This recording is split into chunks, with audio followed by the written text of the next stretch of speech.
तुम एक भारतीय मारोगे, हम 5 पाकिस्तानी खत्म कर देंगे।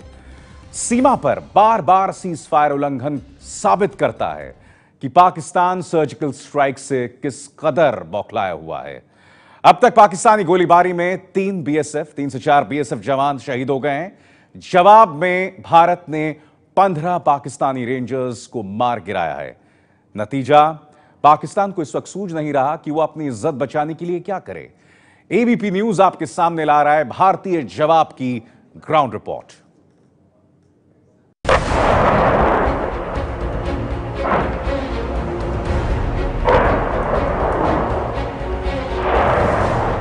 अट्ठाईस 29 सितंबर की रात पीओके में सर्जिकल स्ट्राइक के बाद पाकिस्तान की छटपटाहट खत्म नहीं हुई है। जिस सर्जिकल स्ट्राइक के सच को आज तक पाकिस्तान ने सच नहीं माना, उसके बदले की आग में धधक रहा है पाकिस्तान।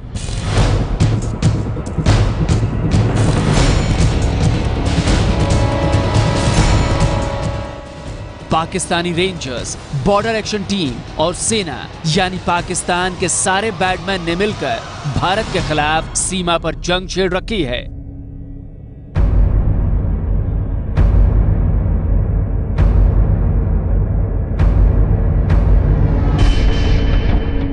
जम्मू कश्मीर के 10 सेक्टरों में पाकिस्तान ने एक हफ्ते से जंग छेड़ रखी थी।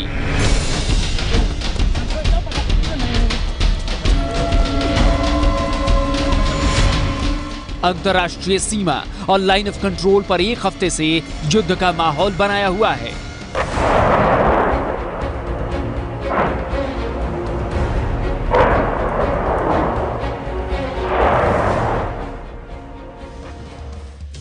युद्ध पर आमादा पाकिस्तान को मिला है करारा जवाब शकरगढ़ में। पेड़ों के झुरमुट के पीछे जो आपको हरियाली दिख रही है वो पाकिस्तान है। जम्मू कश्मीर के सांबा के सामने सीमा के उस पार शकरगढ़ में भारत ने जो किया है वो किसी सर्जिकल स्ट्राइक से कम नहीं था। बीएसएफ ने बिना सीमा लांघे शकरगढ़ को छलनी कर दिया। शकरगढ़ में शोक पसरा है, चीख पुकार मची है, क्योंकि बीएसएफ ने कल पाकिस्तानी शकरगढ़ को गोलियों से छलनी कर दिया। सूत्रों ने एबीपी न्यूज को बताया है कि इसी शकरगढ़ के इलाके में कल रात न सिर्फ दर्जनों पाकिस्तान के बंकर, पाकिस्तान के वॉच टावर तबाह हुए हैं, बल्कि इसी इलाके से लोगों के चीखने चिल्लाने की भी आवाज़ें यहाँ सूत्र हमें बता रहे हैं कि काफ़ी इस इलाके में अफरा तफरी मची थी। लोग चीख चिल्ला रहे थे जिस तरफ से बीएसएफ ने जवाबी कार्रवाई की। पाकिस्तान के शकरगढ़ में बीएसएफ की गोलियां बरसाने के बाद हाहाकार मचा, चीख पुकार मच गई।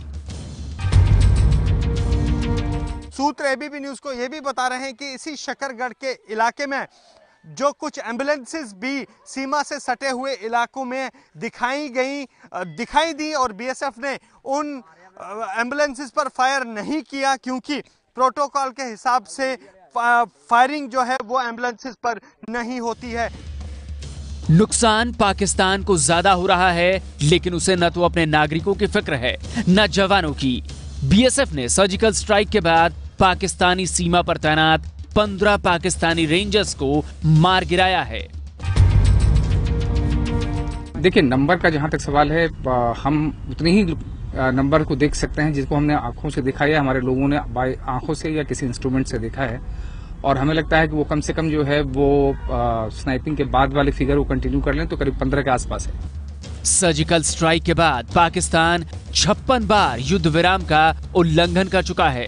युद्ध के लिए बने हथियार गांवों पर बरसाए जा रहे हैं, जिनका शिकार महिलाएं और बच्चे हो रहे हैं।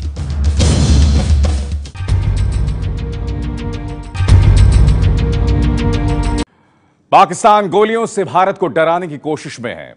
पाकिस्तान उन जगहों पर फायरिंग कर रहा है जहां लोग रहते हैं, महिलाएं और बच्चे हैं। सोचिए, जहां 45 साल से गोली नहीं चली, वहां गोले बरसेंगे तो लोग डरेंगे। एबीपी न्यूज संवाददाता अजय बाचलू उन गांव में जा रहे हैं जहां पाकिस्तानियों ने गोले बरसाकर लोगों को डराने की कोशिश की है।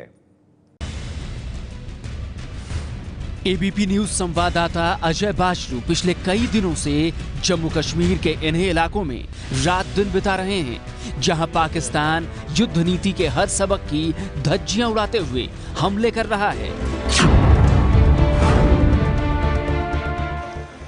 आरसपुरा के गांव में लोग रात के आने और पाकिस्तान की गोलियां आने से डरते हैं। वहां अजय बाशरू ने रात बिताई, लेकिन अब दुलिया पोस्ट के गांव में सन्नाटा पसर चुका है।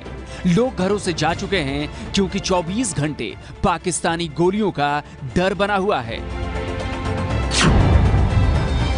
खतरा अगर सबसे ज्यादा है तो वो इसी आरसपुरा इलाके में है। ये गांव के दृश्य हम आपको दिखा रहे हैं। सीमा से सटा हुआ गांव है। किस तरह यहाँ लोग अपने घरों से पूरी तरह निकल चुके हैं और पशु उन्होंने किस तरह यहाँ अपने घरों में बांधे हुए हैं। आरसपुरा में सबसे ज्यादा पाकिस्तानी फायरिंग हो रही है। अब दुलिया पोस्ट पर ही बीएसएफ के जवान जितेंद्र पाकिस्तान की गोली का शिकार बनकर शहीद हुए थे। आधी रात का समय है और हम इस समय सीमा चौकी अब्दुलिया बॉर्डर आउटपोस्ट अब्दुलिया के ठीक साथ खड़े हैं। इससे आगे जाने की इजाज़त हमें नहीं दी है। यहाँ पर आना इसलिए भी ज़रूरी था क्योंकि बीते 24 घंटों में पाकिस्तान की तरफ से जो फायरिंग हुई है वो सबसे ज़्यादा इसी अब्दुलिया चौकी और इसी अब्दुलिया गांव पर हुई है।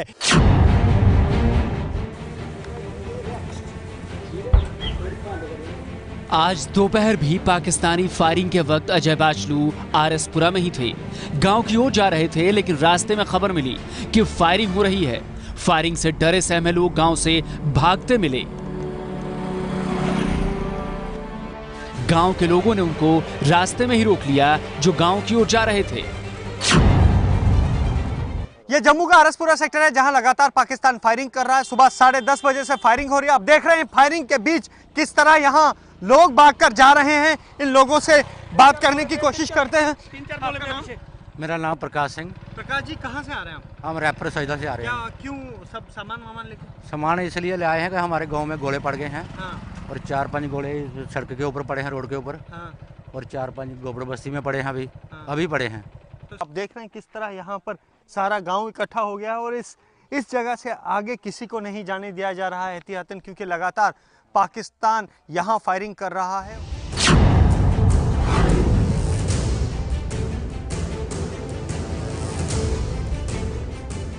सांबा में सदवाल गांव पाकिस्तान से सटा हुआ है। पाकिस्तानी रेंजर्स ने बिल्कुल करीब आकर गांव पर निशाना साधा। सदवाल गांव के नानक चंद के घर में पाकिस्तान का कहर टूटा। नानक चंद के किचन का हाल देखकर आप भी समझ जाएंगे कि पाकिस्तान को सबक क्यों नहीं सिखाना चाहिए। आप देख सकते हैं इनके किचन में रात को करीब 12 बजे एक शेल आकर गिरा है और शेल कितना जबरदस्त नुकसान इस शेल के गिरने से इस किचन का हुआ है ये आप देख सकते हैं। बर्तन गवाह है पाकिस्तानी शेलिंग के। लगातार फायरिंग होती रही, लोग यहां डरे सहमे थे। आप देख सकते हैं किस तरह बर्तनों का हाल हुआ है। और यहां पर इस जगह पर एक सिलेंडर पड़ा था, गैस का सिलेंडर पड़ा था। गनीमत ये थी कि वो फटा नहीं। नानक चंद की पत्नी दर्शना देवी रात के सदमे से उबर नहीं पा रही हैं। कितनी मुश्किल से उन्होंने बच्चे को बचाया जब उनके घर की छत पाकिस्तान के गोले से टूट गई। मैं ही जान सकती हूँ, और कोई नहीं जान सकता। वे बच्चे कैसे बचे हैं? कैसे बचे? भगवान याद आया? भगवान तो बहुत ज्यादा आया। भगवान के एक ही बच्चा है मेरा, किसी कितनी मुश्किल से बचा है। गोपर बस्ती की तस्वीर देखकर लगता है जैसे यहाँ कोई भूकंप आया हो। घर के घर तबाह, लोहे के एंगल वाली छतें भी तबाह। ये घर है मास्टर सुरजीत का, जो पाकिस्तानी फायरिंग की दहशत से गांव छोड़कर जा चुके हैं। 45 साल बाद गोपर बस्ती ने धमाका सुना। 1971 में गोपर बस्ती भी युद्ध की चपेट में आया था। 45 साल तक गांव शांत था, लेकिन 2-3 दिन में हुए पाकिस्तानी हमले के बाद गांव में सन्नाटा पसरा हुआ है। और ये मास्टर सुरजीत सिंह जी का घर है, जिनके घर की छत पूरी तरह तबाह हो गई है। और फायरिंग किस हिसाब से हुई होगी, कितनी फायर पावर होगा, ये जो लोहे का आप एंगल देख रहे हैं ये तक टेढ़ा हो गया है। गोपर बस्ती में ये राजेंद्र कुमार का घर है। राजेंद्र भी सैनिक हैं और आजकल केरल में पोस्टेड हैं। उनकी गैर मौजूदगी में पाकिस्तान ने 82 mm के ऐसे गोले गिराकर उनका घर तबाह कर दिया। पाकिस्तानी रेंजर्स जंग में इस्तेमाल होने वाले 82 mm मोर्टार से अब आरएसपुरा के गांव को निशाना बना रहा है। यही वो 82 mm मोर्टार शेल है जो यहां राजेंद्र कुमार के घर पे गिरा और यहां इस घर में काफ़ी लोगों को जख्मी कर गया। गांव में दहशत है। हमने गांव वालों को बोला है, प्रशासन ने हमारे लिए क्या किया है, वो कोटली अर्जुन सिंह है, वहाँ एक स्कूल है, वहाँ छोड़ा है कि वहाँ जाओ। यहाँ से कम 5-6 किलोमीटर लोग भागकर कैसे जाएंगे। हमने इनको बोला यहाँ आरएसपुरा में गीता भवन पड़ता है, सभी गाँव उधर शाम को चले जाएँ, दोपहर को निकलना है दोपहर को निकल जाएँ, लेकिन यहाँ जाने की कोई बंदोबस्त नहीं है। युद्ध नीति कहती है कि महिलाओं बच्चों को शिकार मत बनाओ, जहां लोग रहते हैं वहां हमले नहीं करो। भारत इस नीति पर कायम है, लेकिन पाकिस्तान भारत से लड़ाई में सब कुछ भुला चुका है।